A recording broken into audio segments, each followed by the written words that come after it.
Hello and welcome back to another episode of Carrots and Cookies. I am Esutick, you can call me Esu, and I'm together here today with, of course, as always, the lovely Just Cheg, and our guest for today, Demon Cat Daphne. Hello, how are we doing? Hello, I'm doing right. How are you doing? I'm doing fine, thank you. Are you, Cheg? Oh, you guys are so nice and all. You guys don't want to hear what happened before the stream, okay? Now everyone's good. I am tired, sleepy, and stressed because I almost missed our recording. I'm gonna be honest, but I'm happy to be here. Hello, Daphne. Welcome to the podcast. So happy to have you.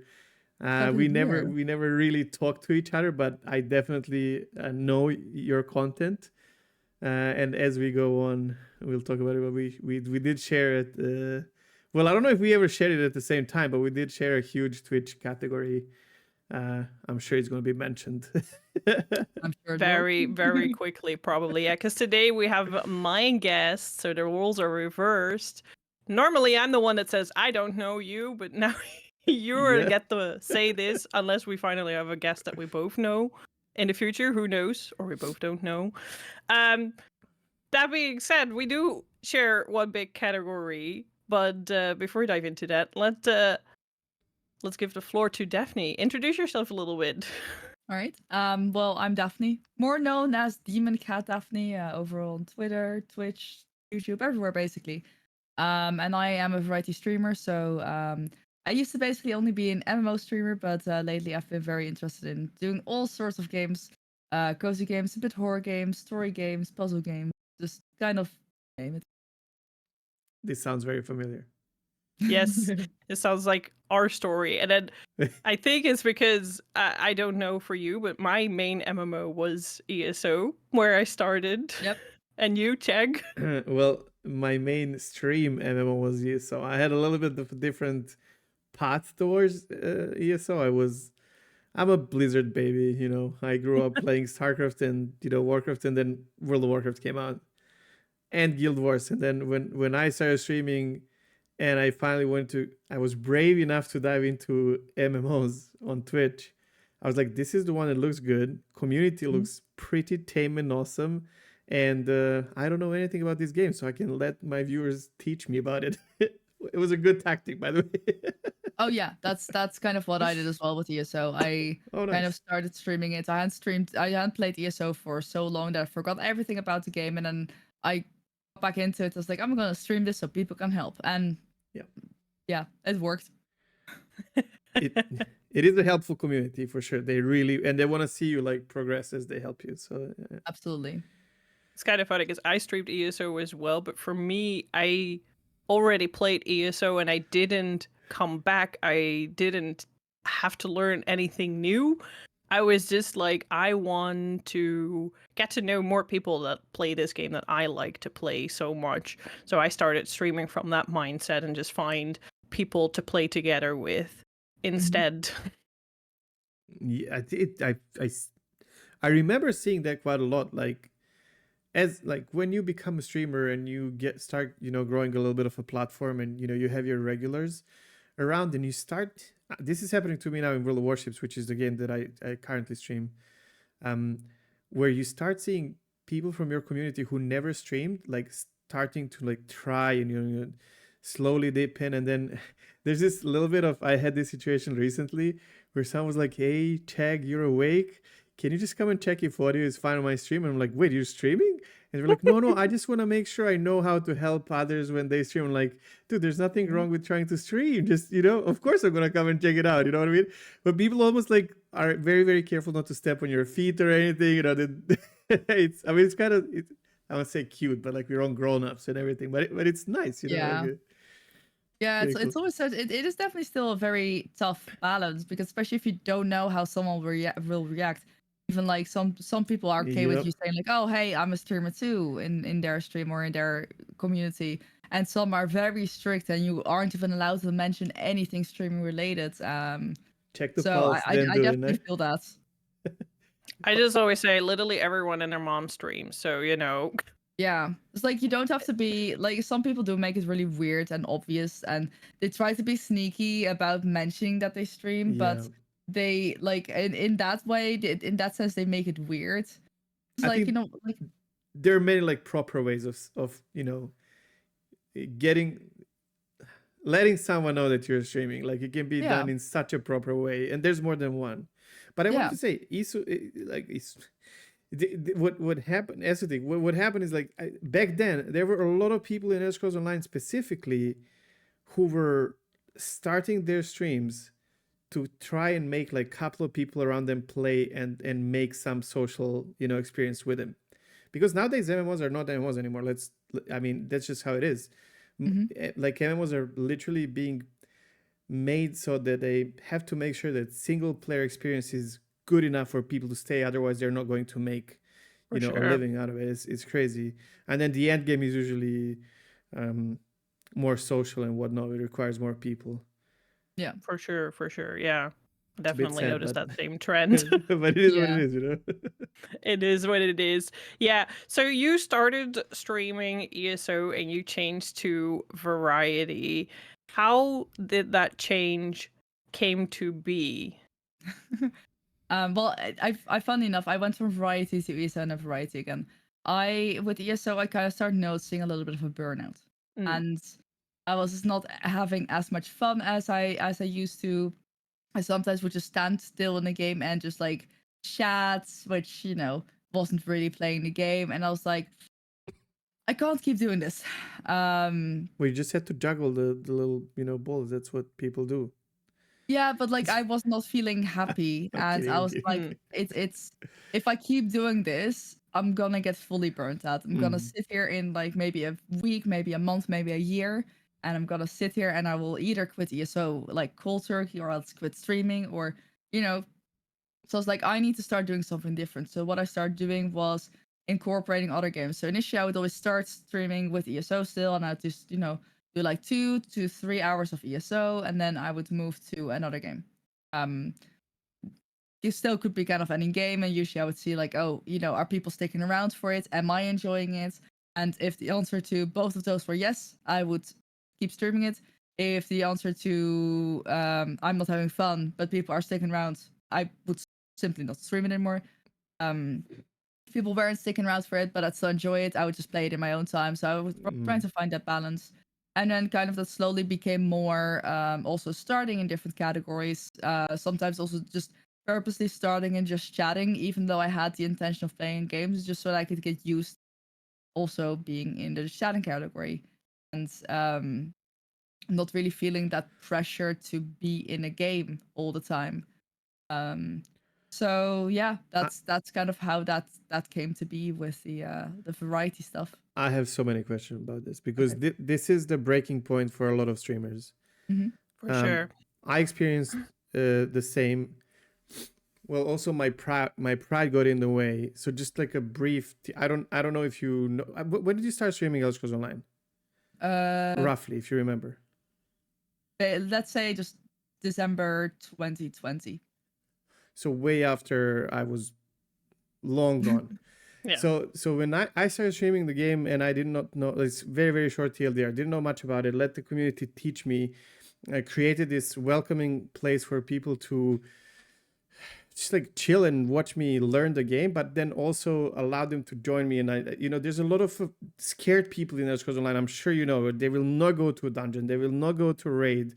And Elder Scrolls Online has some of the easiest entry level end game in any MMO. So then I provided this, like, come on, let's just hop in, let's go. Don't worry about it. If we wipe, like what? If we wipe, and we'll go next time. And then very quickly after that, I was invited in, at the time, very small. What's the name? Stream team, ESO stream team, right?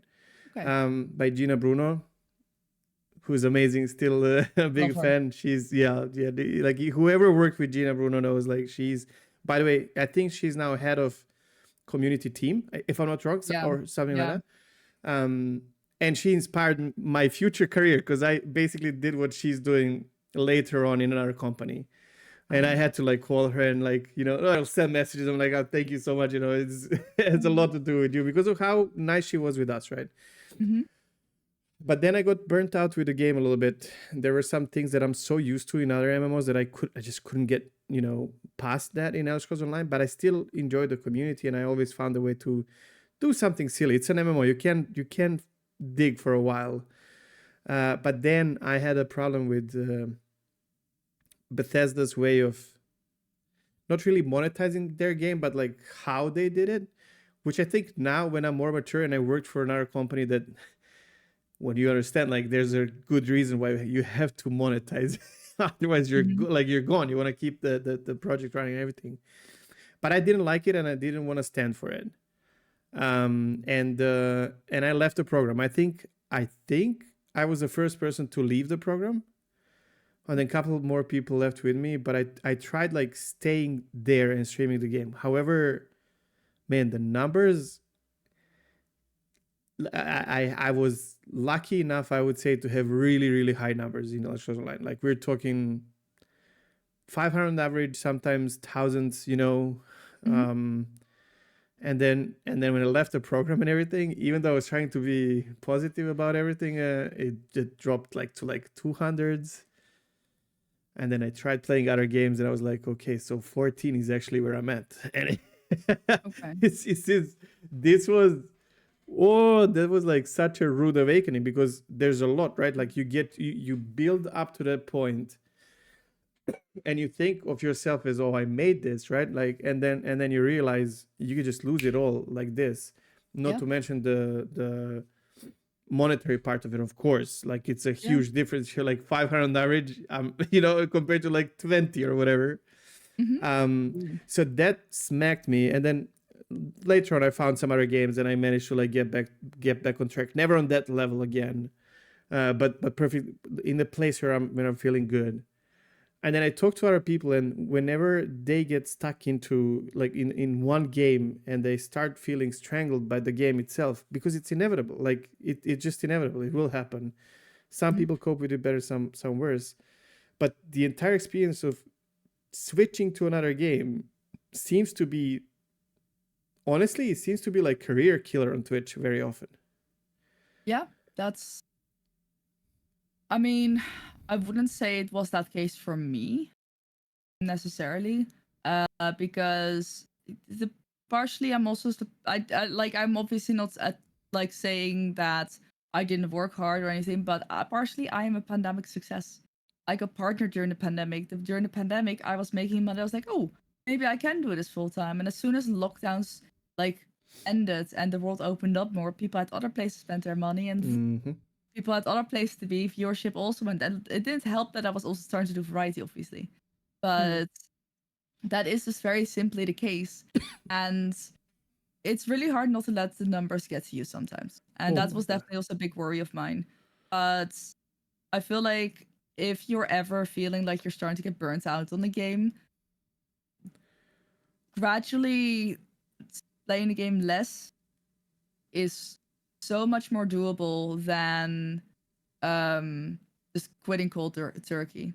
I still love ESO.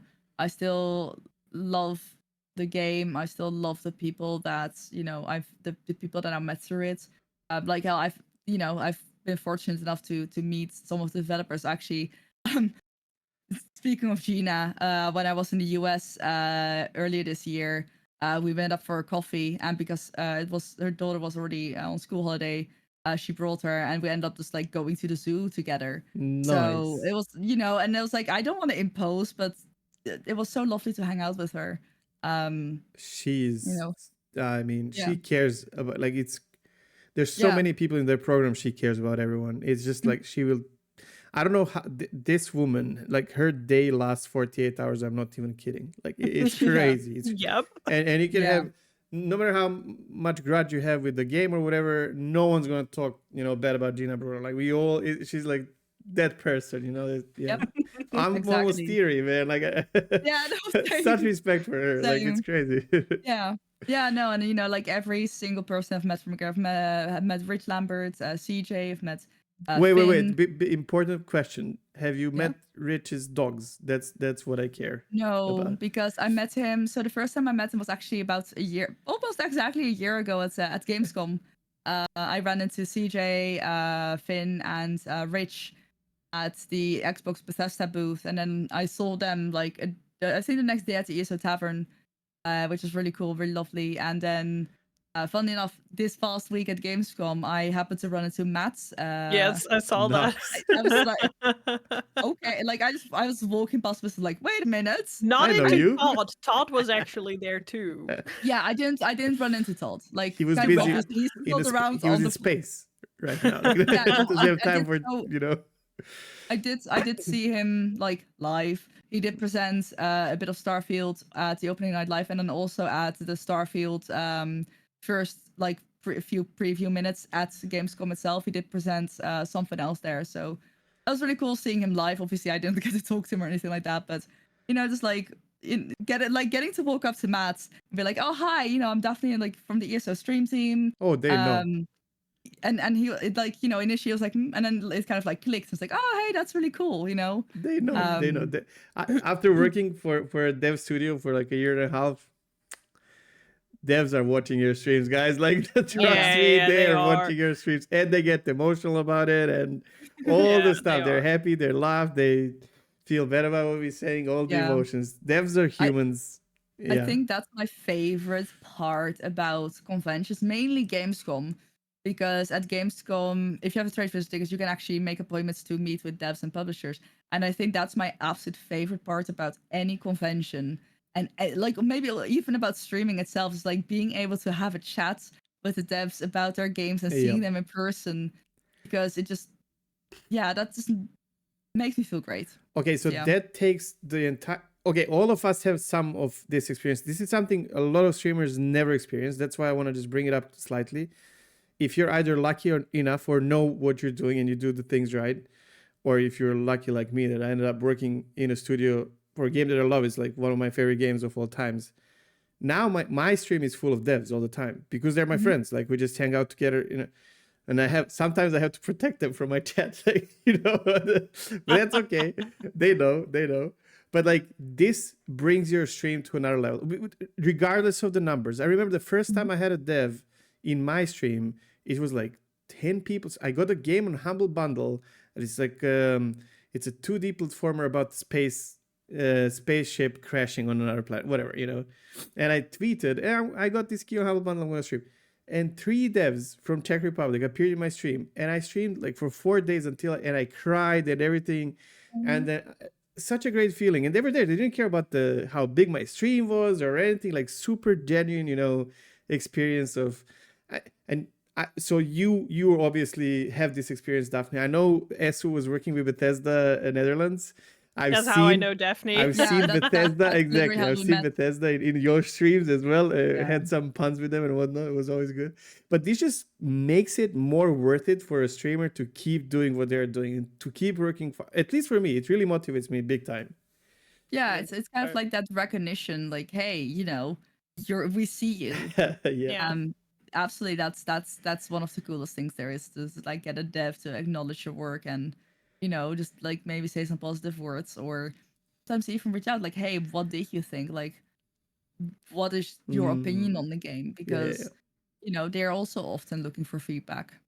Yeah, for sure. So much. I remember when Somerset just came out in Elder Scrolls Online, we were doing this new trial, and Cypher came into my chat, and we were like, kind of like going at one of the griffins, like, oh, it's not doing anything, it's just standing there, at least help us. And he would like started like explaining what actually The mechanics and the everything. purpose of this mechanic Gotta get that was. relic, Which was man. such a fun experience. I To still like, remember he the was like, okay, sets that let's dropped there. see how people were experience this trial that I helped design, and then these people are actually struggling a little bit.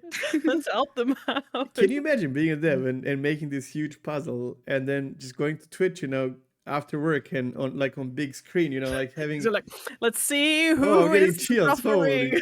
Imagine, like, and then you recognize these names and you see them, wipe or tease the mechanics, and then you're like, damn, Yeah. It has to no, be for crazy sure. experience. Oh my god. Yeah.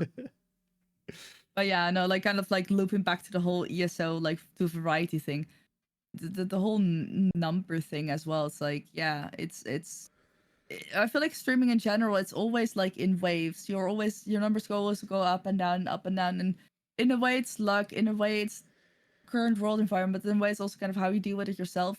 When that like slope down is going to stop. I mean, I can look at it right now and tell you that my streams have been so all over the place that I've had average a stream. I mean, I'm not going to count the streams at Gamescom because those were only like an hour, but I've had a stream with 22 average and I've had a stream with 100 average. That's literally like my scope of numbers right now. It is crazy. Yeah. And sometimes it doesn't even matter like the game that I saw. Sometimes I get like relatively low average on ESO and super high average with a game that I thought was completely random. So it's like, it's in a way, I always hear people say that, we'll be here no matter what game you stream. And in a way they're right, and in a way they're not. Yeah, I was gonna say it's a double-edged sword always. Some people absolutely will be there no matter what. Your but core a lot community, of people, they don't care. A lot of people do think 100%. like, it's not that they're saying they're lying. It's just that they say it, and then they might only be looking at, let's say, the Elder Scrolls Online category, and you're not popping in there anymore, and so they don't see that you go live, or they might just not remember, and so it is just a natural progress. And I'd be lying if I said that it never got to me. I think anyone is lying when they say that if you have a massive dip in numbers that it doesn't get to you, because it does. Thank you. And that's okay. We're saying that. And it's like, it's so frustrating to hear over and over and over. Just, don't worry about your numbers. Don't let your numbers get to you. Or like saying, oh, you're entitled if you say anything about how you sad about your numbers being lower than usual. You have feelings, and that's okay. Yeah.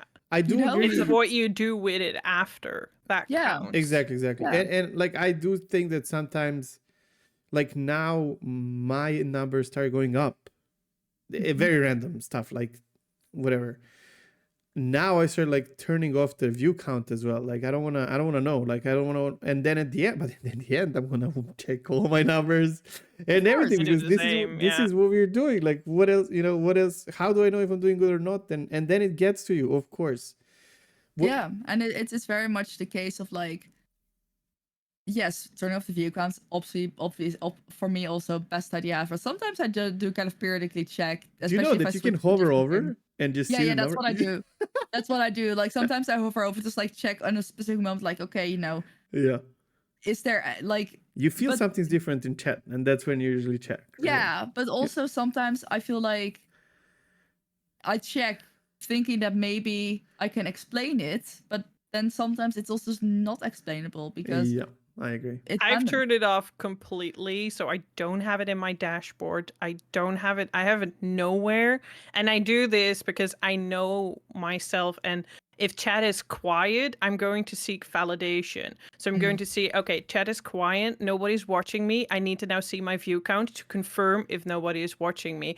And that's such a kind of like a almost fucked up mind state to have, because that's detrimental to your stream. So I turned it off completely everywhere. And if chat is quiet, then chat is quiet, whatever. Try to focus on something else to stay away from that mindset, because quite often when I look at the numbers afterwards, I'd be surprised. I'd be like, oh, today was kind of like a bit of a quiet day, but my average viewers is higher than it was the weeks before. So I just had more people lurking and just enjoying what I was doing, and not necessarily feeling like, that's a need for engagement. Whereas if I maybe would have looked at the wrong moment, and at that very moment my view just happened to be a little lower than usual, even though it spikes up right after, my brain will be confirmed and think, okay, see, nobody is watching me. And I'll go in a down mood, and then people will click away. So I turned it off everywhere. Good, just to like not fight my brain and just focus on other things. It's also so unreliable, because usually at the start of stream, it doesn't make sense. I'm looking so I, sometimes for like lately, I've been doing this a few times just to check, because I have it open on my dashboard on Twitch and then also in OBS. And the numbers don't make sense. They jump from 0 to 20 to 10, back to 15. It's just they just jump all over the place in a span of like 2 minutes. Yeah. And I hear many things that could be the reason for it. Like ads are taking away viewers. I've heard, I'm not confirming, this is all hypothetically, the issue that I had that if I like tab out, that my streams freeze, that I wouldn't even be weirded out if that would not count me as a viewer when that happens. So, I'll tell you one I know. It's very weird. Just so we can actually like move some of the common myths out of the world. Yes, that does happen. But that's I've done some research on this because it happened to me as well. Basically, what happens is, for example, for me with Opera GX, I think it's multiple browsers that do this. What happens if you mute a stream to 0 on like the stream itself, and you move the tab out of focus, your browser is like, oh hey, wait, you're not using that tab, so we're basically freezing the page. Yeah. To save resources and everything. Yeah, exactly. Yeah. Then yes, because it technically pauses the stream, you don't count as a viewer anymore. Exactly. So you either have to put the stream at 1% or mute the tab, and that's nothing to do with Twitch. Twitch literally has. I just found it the other day because I was looking up stuff about another topic, and it literally said like, yeah, if you mute the stream, you still count as long as you're actually watching. If you put the tab out of focus, you still count. It's just the browsers that have that issue. Exactly. And that it will count at the end. It's causing all these rumors on Twitter about like, oh, you don't count as a streamer if you as a viewer if you leave the page or if you mute the stream. Some even going as far as you don't count as a viewer unless you chat, which is just the silliest thing. But none of that is true. And you can watch a handful of streams where being counted. Obviously, if you open 10, 20 streams, you're not going to be counted as a viewer in all of them. That's what they did say. It is. I can confirm this from the other side, like the technical side, because World of Warships has drops. So multiple streamers have drops. And then official channel has a different drop that is difficult to get because it only happens when the official streams. Mm-hmm. And then people are like, oh, I have to listen to this. And on the official stream, like I have to explain to 10,000 people, like, guys, it doesn't matter. You can watch the Japanese stream. You just make sure that's the one where the drop is active. And this is what it shows. Like if you're muted and tapped out or whatever, and your drop is still working, definitely you count as a viewer. Because otherwise, now the browser, just because of the code or whatever, it will not show the number. But in the stats, in the end, you will see these numbers, like for sure. Yeah. So the way I found out that browsers do pull streams and you're not being counted as viewer is because my drops weren't progressing. I was about to say, I had a drop that just would not progress, and I was like, oh, I just leave the tab open. Yeah. So I think it was for Guild Wars 2 or something. I noticed it was stuck, and I was like, how is this happening? And then as soon as I put the stream on 1% and then I never had this problem. This works for me fully. It depends on the browser. It depends on the browser settings. But of course, I use Chrome, and Chrome is not very smart when it comes to.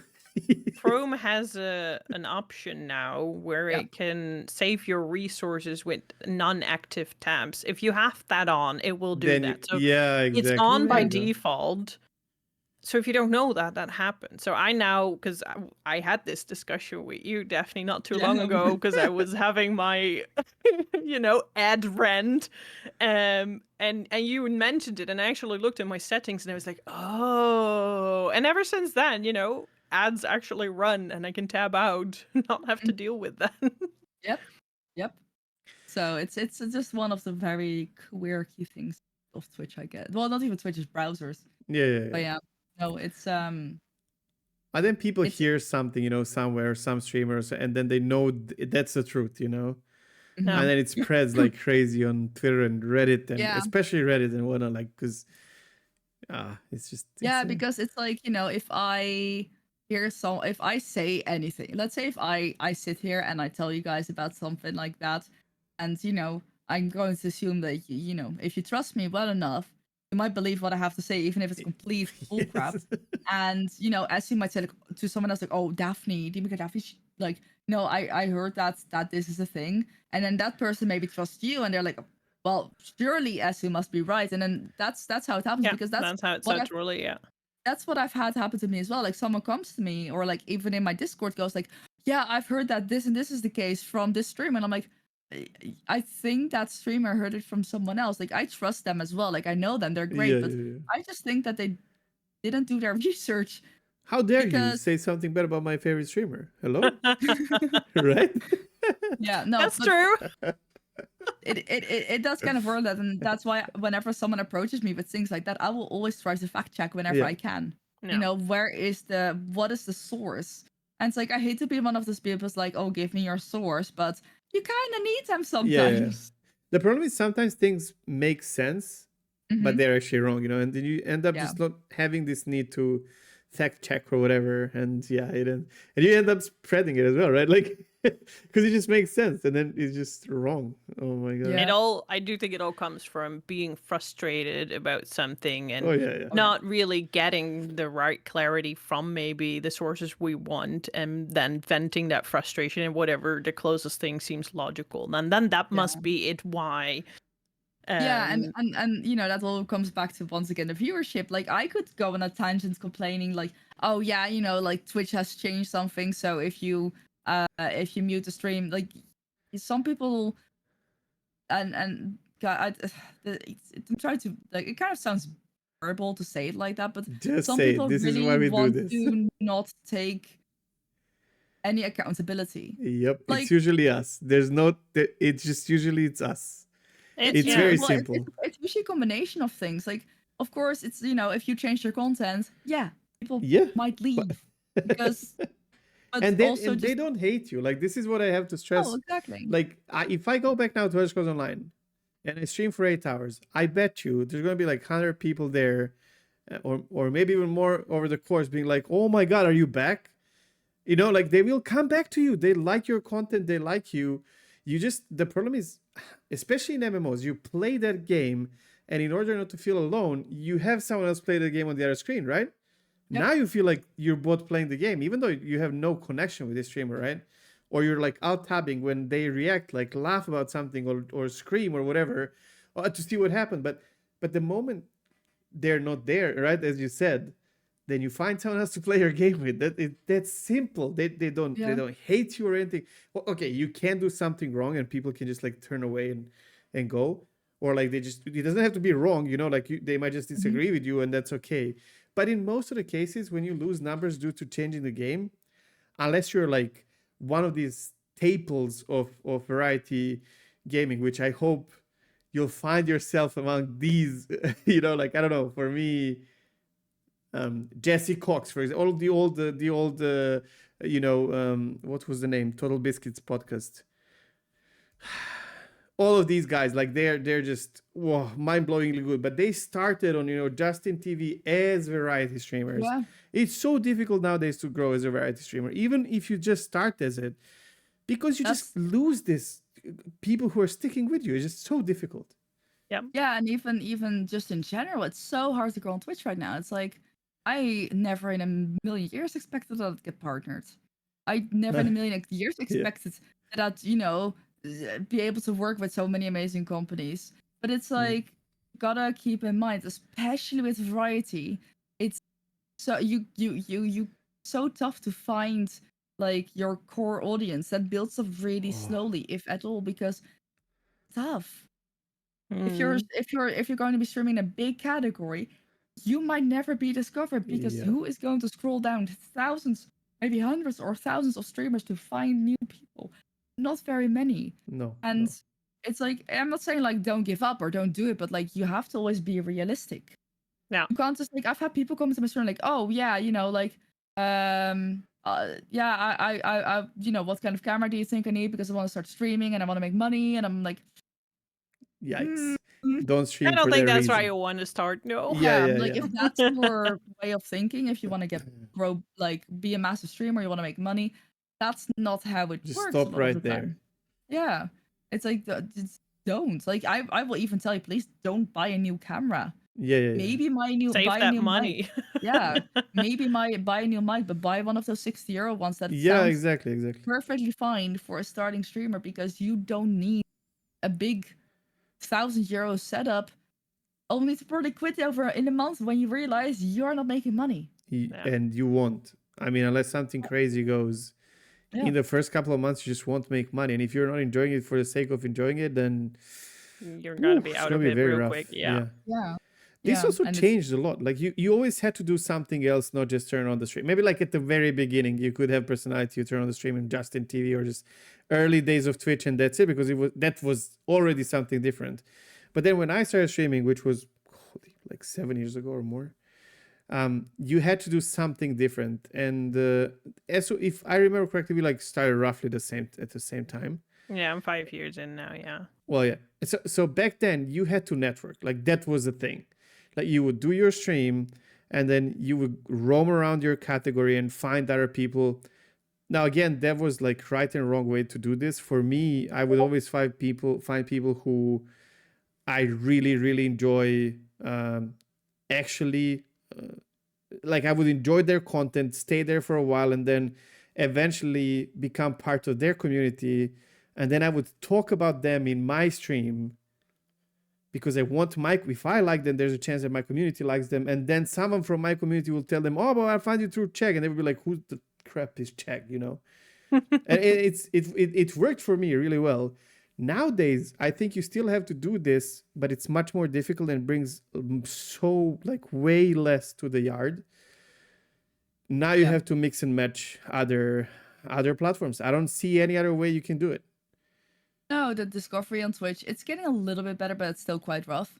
The way I suddenly started growing, so I might actually pull up my my Twitch tracker Go for it. analysis real Awesome. quick, so I can actually put the timeline together, because I think I started streaming ESO.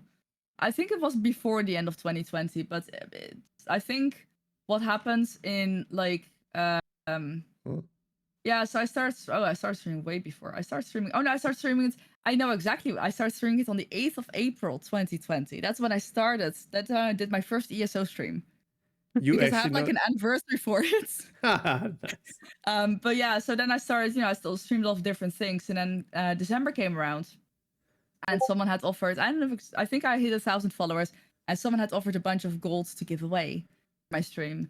And then slowly, so December, I'd averaged 26 viewers, which is still like pretty decent. I was like around 20 for, the past like half year. And then in January, I continued the giveaways, and I had 40 average. In February, it was at 69. Nice. And then I realized, wait, I need to add a third stream date, because I'm getting closer to those partner numbers, and you can only get partnered if you stream 3 times a week. So I end up adding the Friday. And then in March, I had 94. And I think end of March, beginning of April, I could apply for the first time. And so I did. And I got rejected. But then in April, okay. I just kept climbing, because they were like, you I have a just about question. hit those partner numbers. Yeah, go on. Where are you from? Like The Netherlands. Netherlands. Okay. Yes. I think Esu told me. Okay, because this matters so much. I thought I'm so good because I got, partner with my first try. Of course you have to get the numbers. Like there's no way around it, right? Yeah. But then once that happens, I applied, and I was like, this was heartbreaking for me, because 4 of us applied at the same time. We grew as a group together, and I got partnered. They got rejected and rejected and rejected to a point where one of them was really not happy with me getting partner. And I felt really bad about, that, because their numbers are good or better than mine, And then when did you get partnered? 5 months after I started streaming. So like roughly the year 2018. Like I think things really changed since the pandemic. Maybe okay, but back then it was like, because in my region, I'm from Serbia, so in Balkans you don't have many streamers, and and then like they have slots per region of how many, because Twitch always says I think 1% or something like that partners. There's and then it's like based on regions you have like slots, and then some slots are just empty. So the moment someone gets, as long as they don't have like really bad track record or whatever, you get partnered. And then so I found out about this from my Twitch manager back then, when they were still doing something for us, like relatively smaller streamers. Never met one in my life. I know. It's not a thing anymore. I mean, it is technically. Yeah. And they explained this to me. They were like, no, but this, this is why. And I was like, oh my, because I'm crazy enough that I asked someone to give my badge to someone else. Aww. I was like, she deserves it more. Look at her numbers, because it's just not fair. And they were Yeah. like, yes, but they stream from the United States. I'm like, so what the hell does it matter? We stream the same game. We share community with it. And then they explained this to me, and they were like, oh, I was like, oh my God, I gotta go tell them, like, hey, because these Yeah. are people you care for. Like, this was heartbreaking, literally. You grew together, and we were like, oh my. And then when I got partnered, they were like, we were all like, oh my God, we're all going to get partnered, and Oh yeah. it just didn't happen. Now they all are. Yeah. Most of them don't stream anymore. Yeah, but like that's the thing. So when I applied, it was kind of the general consensus. You'll almost always get rejected on your first go. You'll get your rejection pretty quickly, like within a week.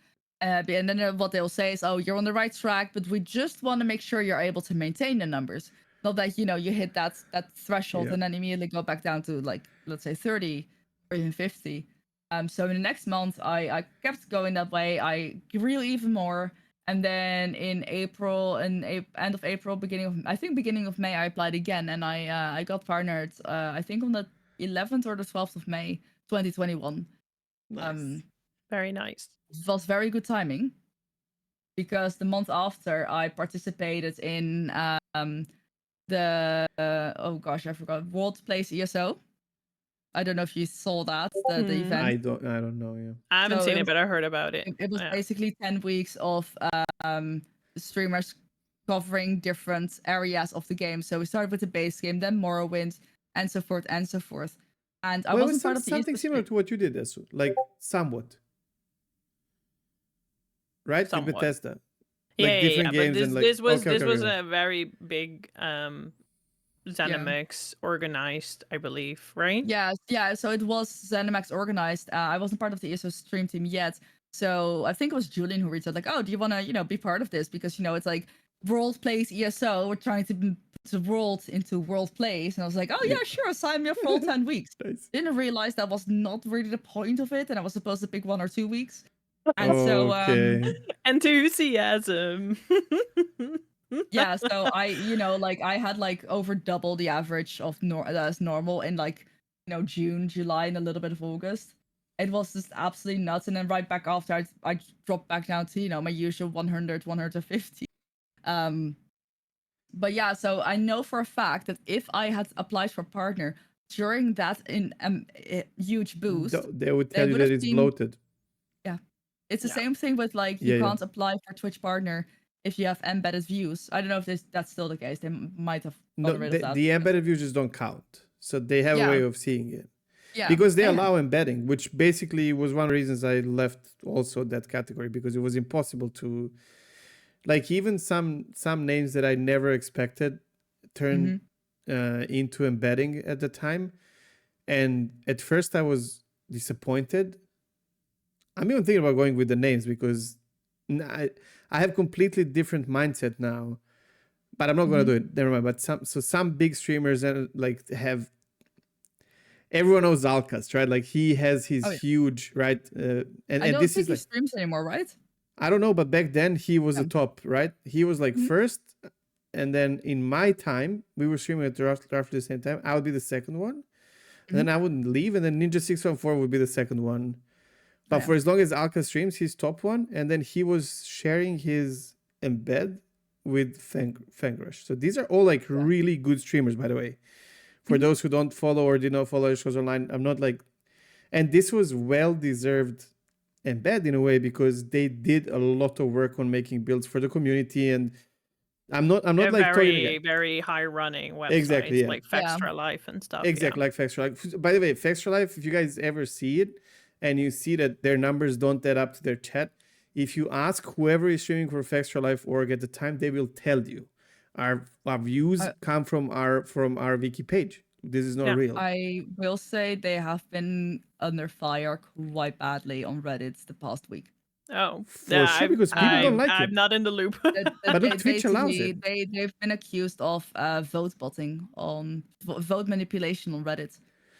Oh wow! Okay, so that's a different thing. Okay. So and then obviously people piled on a lot about the embedding stuff, but no, I agree. It's like there is ethical embedding and there's unethical embedding. The problem was you couldn't compete at all. So now the streamers who were just good before the embedding became a proper thing, where Twitch allowed it, right? So Twitch said this is fine, which I never this is the worst thing that happened on Twitch for me personally, for my career, and for the way I feel about Twitch. This is just not fair playground. So then you had people who were great streamers, but then they dipped down because of this happening, starting make I don't know if you remember, Esu, but every Elder Scrolls Online streamer all of a sudden has their own website. Why the hell do we need like 25 websites for Elder Scrolls Online of every streamer? Like what? And then because you can't you're not allowed to bot your stream. You're allowed to embed your stream and then bot your website. Yeah, and And it's then like you just had to do it. For a lot, like I've been aware for this for quite a. Oh yeah. Once my battery's broken. Oh no. I thought it was Thank red, you. so I was waiting for this.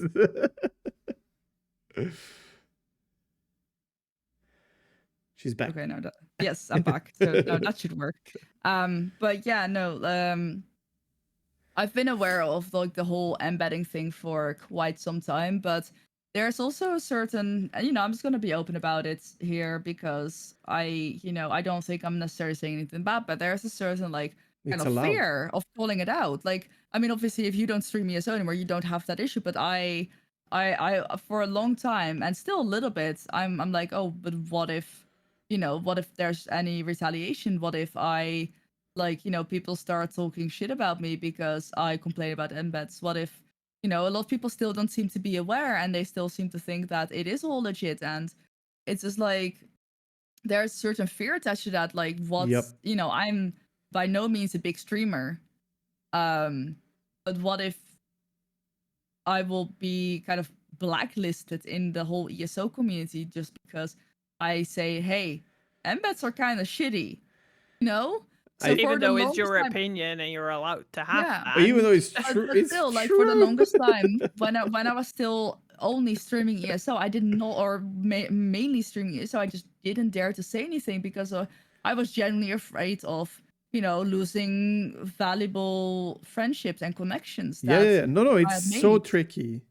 Yeah. It's incredibly tricky, and obviously, like you said, there's no reason to name people because it just doesn't make sense. But By the way, there used to be the ones that I named were like super staples and everyone knew about, and they were even like And they don't they didn't it hide was it their or anything. website. yeah.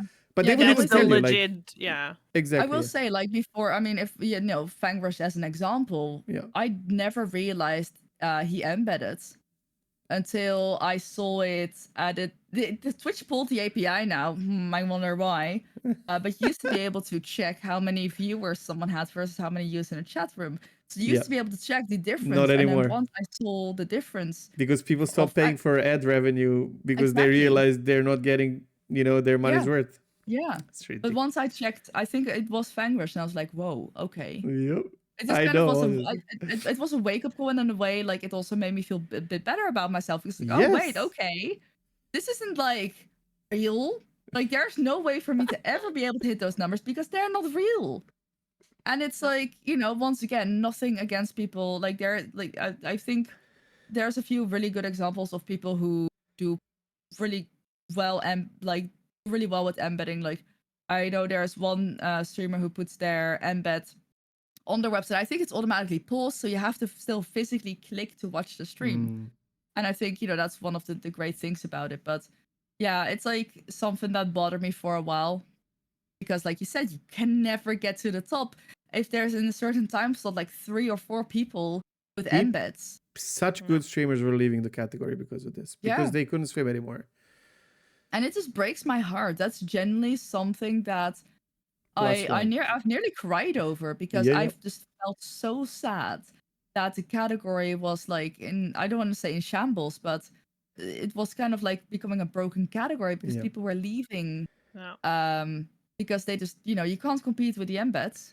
So it's probably best to find elsewhere. But then I've seen some tweets about it recently, and it happens everywhere. Everywhere. So I hated this, and then people called me out, just exactly what you were talking about.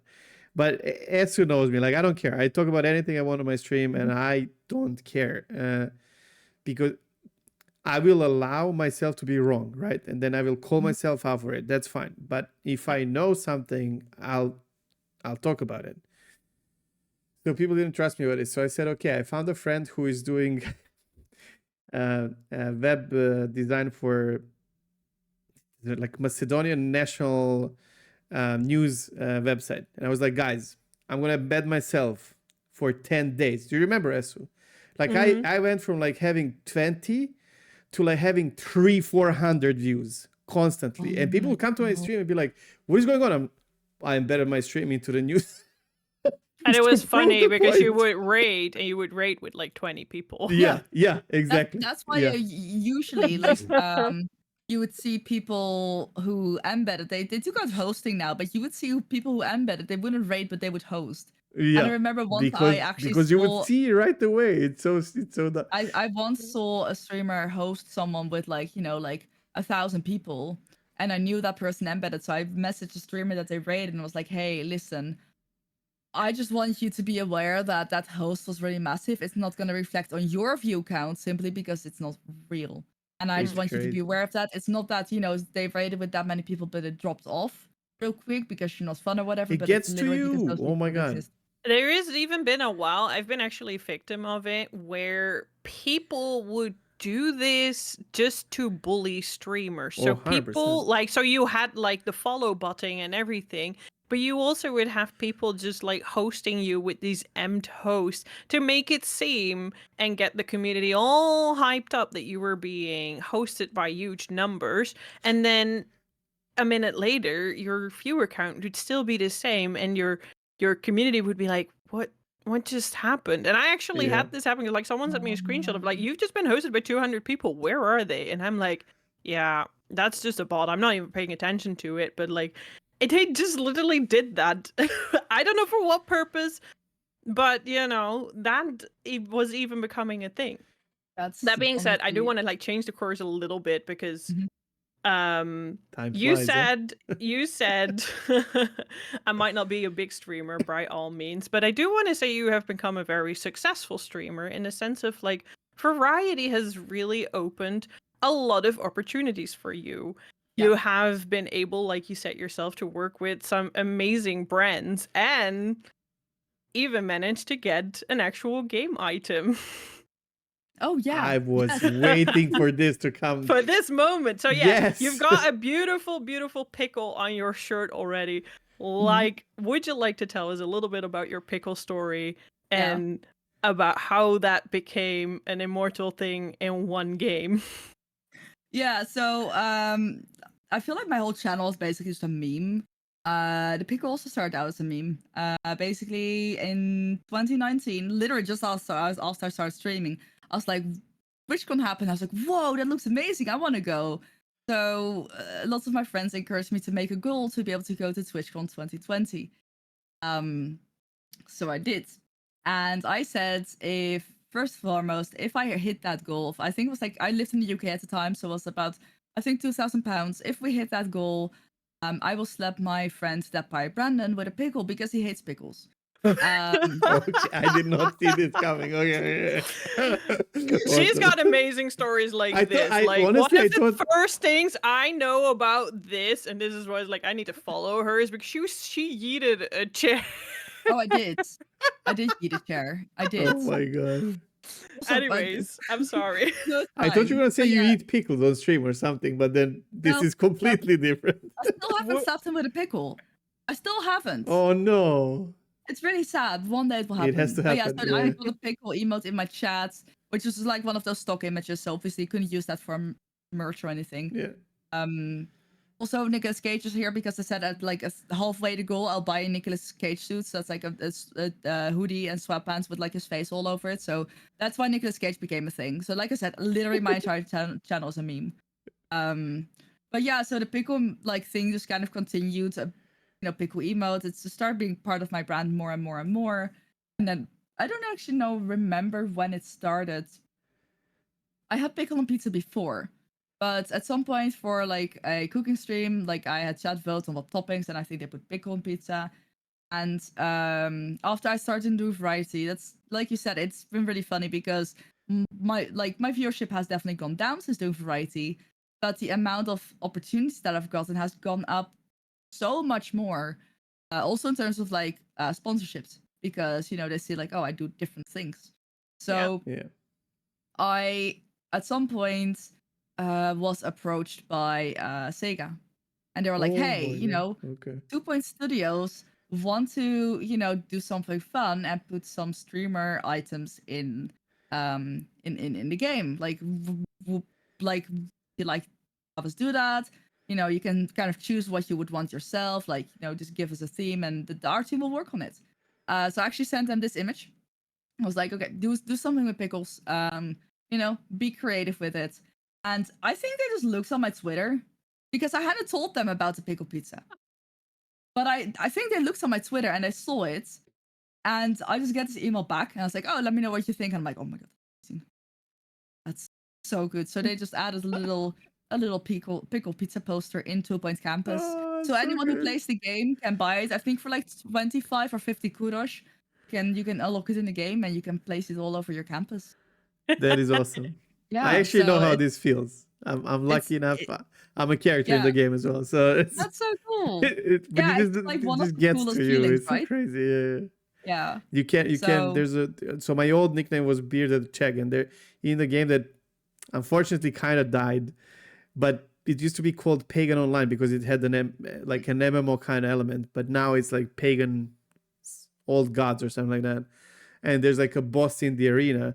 There were 5 of us streamers that were streaming the game from the beginning in beta, and they turned each one of us into like a boss that you can kill sequentially. So I had these That's two so moments where cool. like people in my Discord would send me like screenshots of killing me in game, and then I had one where Nice. I killed myself in the game. I was like, okay, I'm done. That's so cool. But this is great. That's Like this amazing. is just, man. These are the things you will Yeah. never forget. Like, Yeah, oh it's God, especially it's so because good. I thought they would just do it for more influencers, but it turns out only one other person, Nico Hart, has an item in the game ever since. Like they haven't done it again, and I'm just like, You why are me? super Like sometimes unique like in that. Yeah. I so get it, but You at the deserve it. same What? time, Run with like it. I love like watching your story unfold because it's very much like people think that you need to be like a ninja or a Pokemon or whatever to be called successful, but I think that's not true. Your story tells it like, yeah, your numbers might be all over the place, but you are traveling, and this is my segue to my next point as well. You are traveling all over the place, Europe, the US, you name it. You go to conventions, you meet people, you run into people like Ridge and like Matt Fire, but also you get an item in a game, you're memorized for forever, and that these are successes that I think are so much worth more than just the numbers oh yeah. only. Yeah. That being said, you do a lot of charity, Mhm. which also is why you start eating a lot of weird things like Oh pickled God, you do that for Tabasco and charity? I don't know what Okay. else. Oh my But God. throughout these charities, you've raised a whole lot of money. Do you want to share how much you've raised? Oh, so I gotta have to check. By the way, thank So you for it. I see the St. Jude. This is the first thing when so I met Daphne first before Esther showed up, and the first thing I saw when she shared the camera was like, "Oh, St. Jude's mousepad, nice." Yes, so yes. thank you for what you do for the kids and everything. This is awesome. It's of awesome. course, so good. To the So- point where yeah. so since I think it was halfway through no, it was somewhere in 2021. I think March 2021 that I did my first fundraiser. I've raised $13,301 in total. That Yeah, is small streamer, by the way. freaking impressive. Honestly, Yeah. it's like Big thing for a small streamer, I'll tell you that much. Yeah, small streamer. Yeah.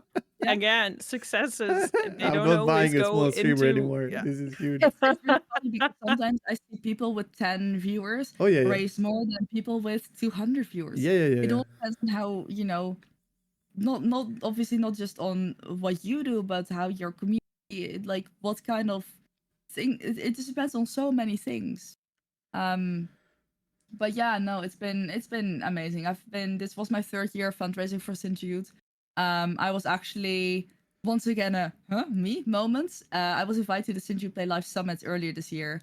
So they flew me out to Memphis, Tennessee to actually visit the campus. And oh my gosh, I cried so much. Like I'm already like tearing up just thinking I about it get again. like goosebumps Yeah. about it. Yeah.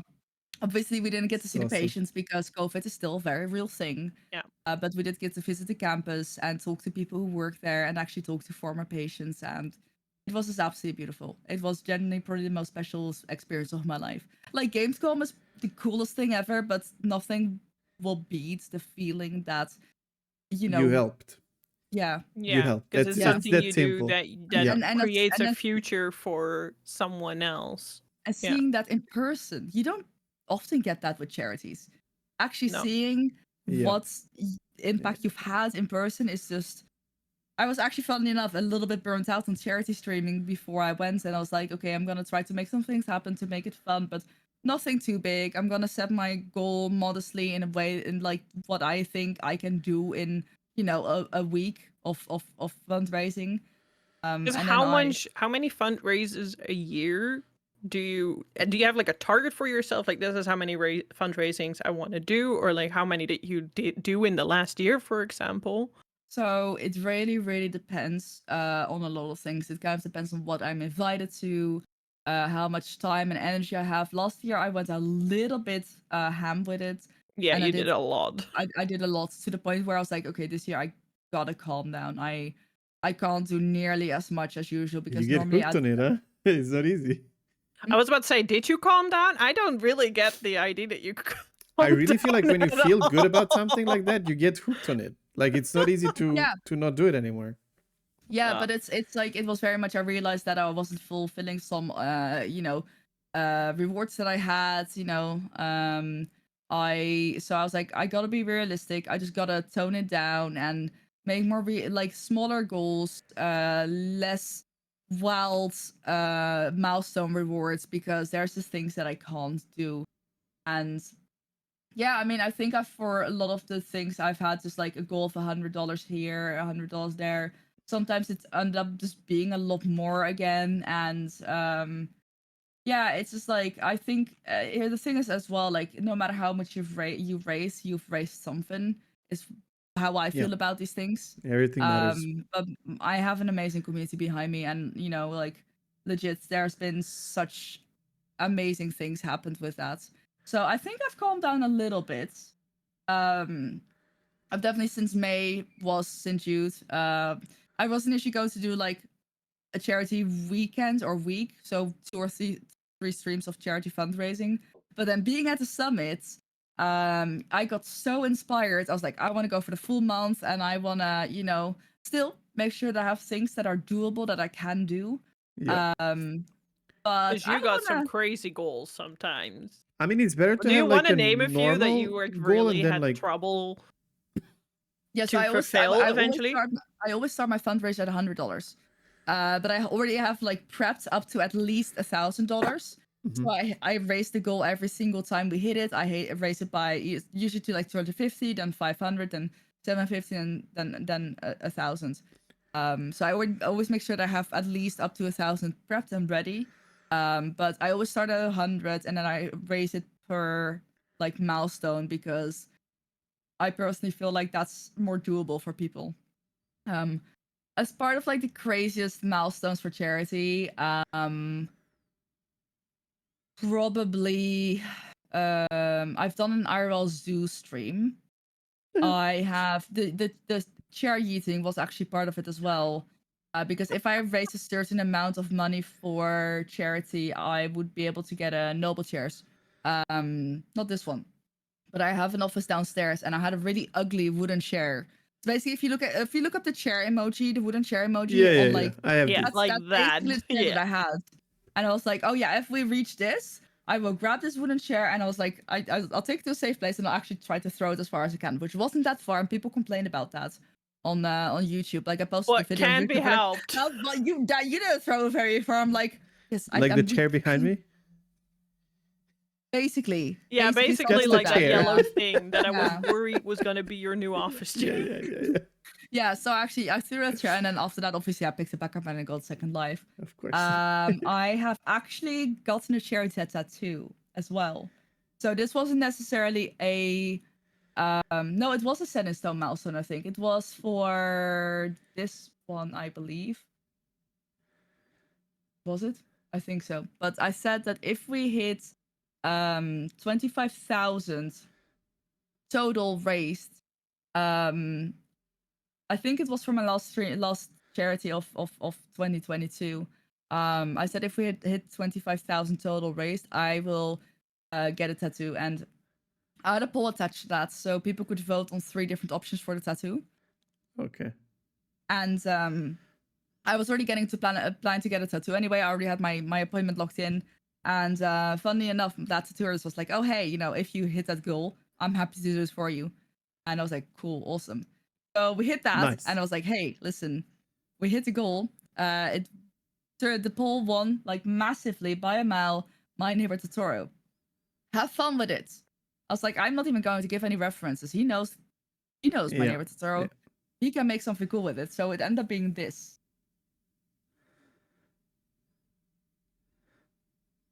This is so. Oh, do you have quite some ink? Yeah, she's got some very cool ink. Yeah. The I need games to- con cough Are you is having kicking allergies? in. This is allergies. This is what I struggled with at the beginning of the. I had to mute myself. Yeah, I mean, I've been talking for like 4 days straight. So Yeah, it's the games Yeah. con cough. it is. It's like talking, like overextending my voice because it's so loud.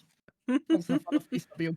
Be good to go again. That's so brave yeah. though. Like actually doing a tattoo. I mean, I like tats. I don't like. I would probably, as long as it's not something crazy. But then you have some power over it, kind of.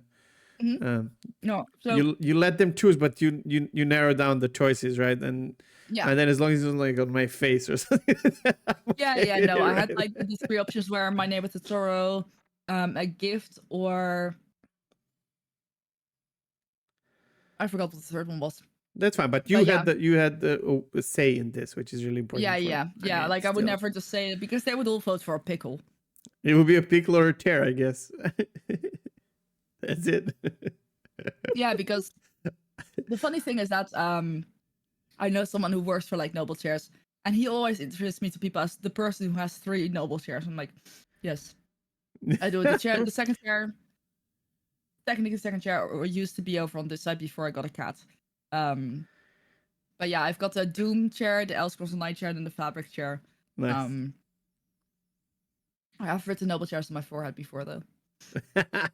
I remember you once wrote Xbox on your forehead and you did forgot also to do that. wipe it off when you were talking to your neighbor. Yep, that's also true.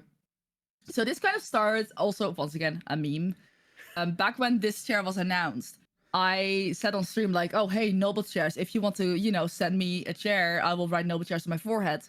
And back at the time, I already had a Doom chair that I won from a giveaway. So they couldn't actually, like, legally, like, business-wise, they couldn't send me this chair. They weren't allowed to. Okay. But then a couple months later, it was about to be my birthday, and I just get a message like, "Hey, for your birthday, we want to offer you a chair to give away, to celebrate your birthday." And I was like, "You know what? This will do." So I wrote Noble Chairs on my forehead. And then, so that was in 2021, I believe. And then last year, during the Xbox showcase, I was like, "You know what? Once a year, I can do this for something that I really want. Obviously, Yeah. I'm not gonna milk it, but I was like, oh yeah, whatever. hey Xbox, if you send me an Xbox, I'll write Xbox on my forehead." And I posted on Twitter, and I tagged Xbox NL, and like I just get a reply of like the two eyes emoji, and they contacted me and they sent me an Xbox. So yeah, Look, it's I think content. it's really In the end, this good is content. marketing, though. Whatever, it's good marketing for them, and Yeah. you are doing some real good content creating. yeah. And I feel like a lot of people say like, "Oh, I'm gonna try this too," and I'm like, yeah, but like if you It happened also try already. this, it's like it's not unique. It's not like Exactly. it's Try not the something same, new. like, Yeah. I've only done it twice so far, and it's been like I think about a year apart that I've done that, because if I start doing it every month, like it's just not gonna be. I was about to, then they're gonna be like, "Yeah, you're just a joke." They're not gonna take it serious. But for first time, Yeah. they're like, "What hell? Yeah, Let's so do a dare," It's And- I know, like I don't work there anymore, but like VG marketing team would definitely be hooked on something silly like that. Like Yeah, and it's just like a funny thing. And even though initially Noble Chairs couldn't send me a chair, I still got some great like jokes out of it, a great laugh, some Yeah. good contact, and even a friend now. And I'm like, even if all I get out of it is some jokes and a fun conversation, it's fine. It's good content. It makes people laugh. That's good. Mhm. That's it. Yeah. So that is also kind of how that came to be. I have so I many love it. more questions. I But know. I I have was to gonna say, like I think we're slowly gonna have to like let her get a rest for her voice. yes. I know, I'm, like it's much Maybe better in the now. future, we are willing to reinvite our guests in the future again to kind of like, hey, how is it going now, and what has Mhm. changed since? And so if you were up for that, we'd happily do that. By then, Cheg, I'll allow you to do more questions. So Yeah, you I can have go so many nuts. questions. It's so cool. Yeah, I I do. mean, if you you have any know, if you have any short questions, we could do like a firing question minute where yeah, I fire can as only. many as possible. Wait. And I have something we're more important actually. Yeah. So we had a guest before.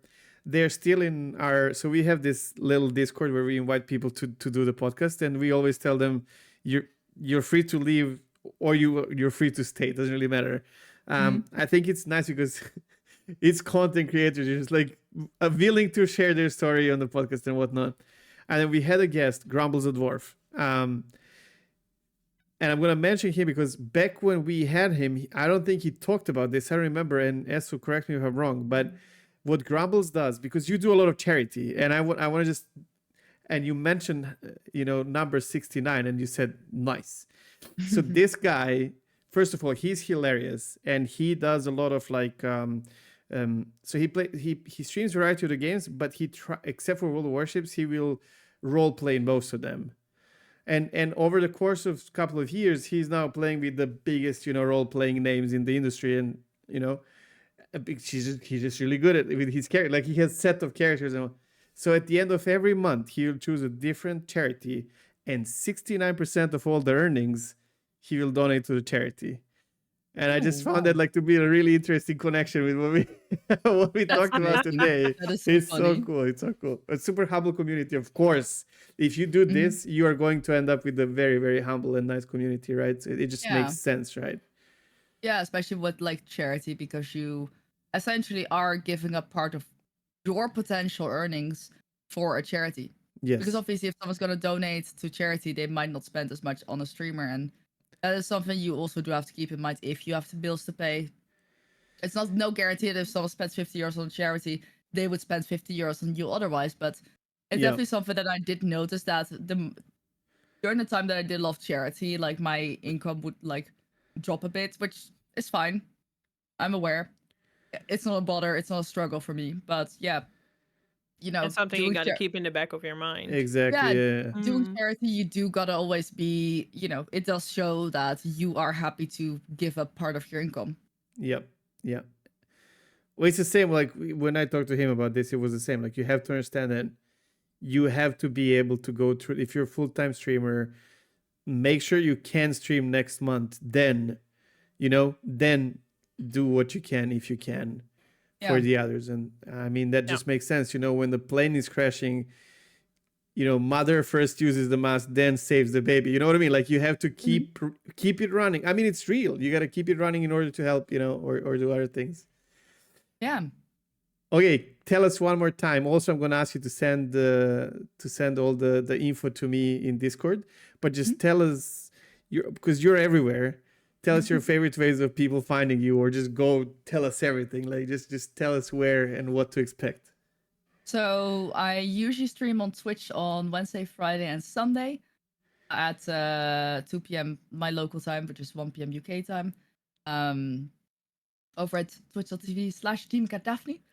I've been slacking a little bit, but YouTube is another thing I'm trying to focus a little bit more on. I try to get a YouTube partner program. There's a bunch of videos coming to cover all my Gamescom experiences and all the games that I've played. Ooh. I'm also over on Twitter, Instagram, You mean next? TikTok. Oh, God. No, I refuse. I agree. I refuse.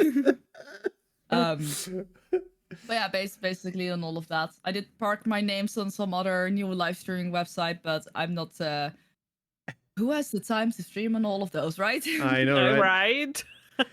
So, are you like, is your nickname unified everywhere? Like, did you manage to do that, or? Yeah, so when I started streaming, I basically was like, okay, what can I get on every single platform? Because obviously Daphne is going to be taken everywhere. Yeah, that's what I'm asking.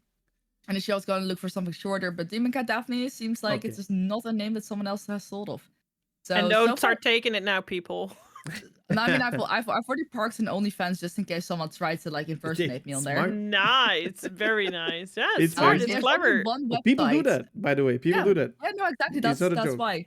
There's one website where I do always just like try to get Daphne, and it happened to work with one of the new live space or something. I filled in Daphne, and I can't keep it was track like, of all this. I guess I'm Daphne now. You know? Okay, yeah. Yeah. Apart from that, you make Daphne everywhere. It's like I could probably get Daphne on Twitch. There's no way I can get it on any other place. So I'm just gonna keep it nice and consistent because that's that above anything. But I do prefer if people just call me Daphne. We can call you Daphne, but there's never enough demon cats, so True. works True. good. Any upcoming plans for the coming time? It's my birthday in a week. Ooh la la.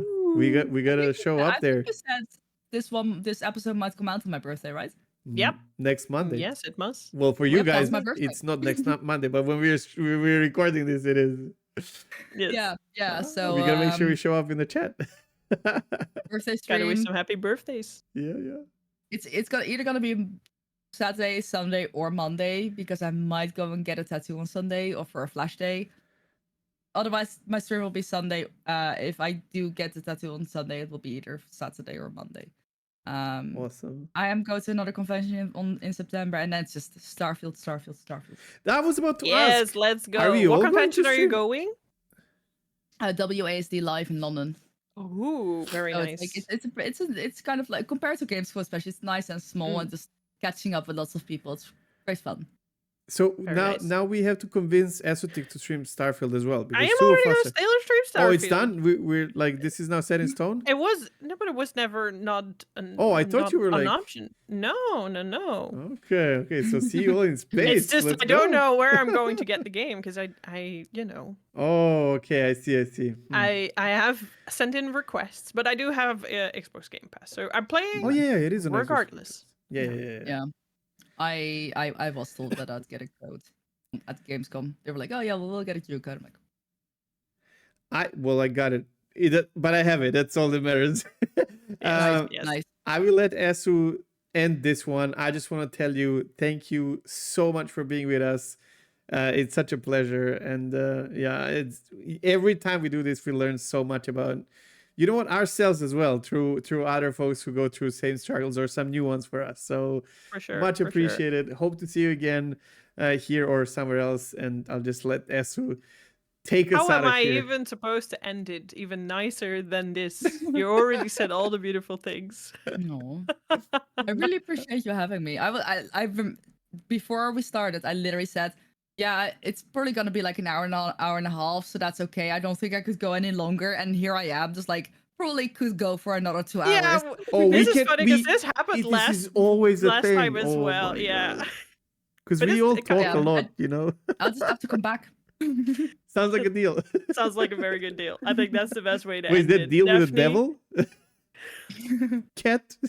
That's a demon. Okay. Something Oh, like yeah, that. yeah. Something like that. Oh my God, I screwed Thank up. you so much for being here, Daphne, and thank you to all the listeners. Make sure to hit that subscribe button. If you like this episode, give it a thumbs up, and let us know in the comments what you thought of this episode or who you'd like to see on this channel. Let us know. We'd like to hear it. Thank you. Have a wonderful rest of your day, and until the next time. Bye. Bye. Bye.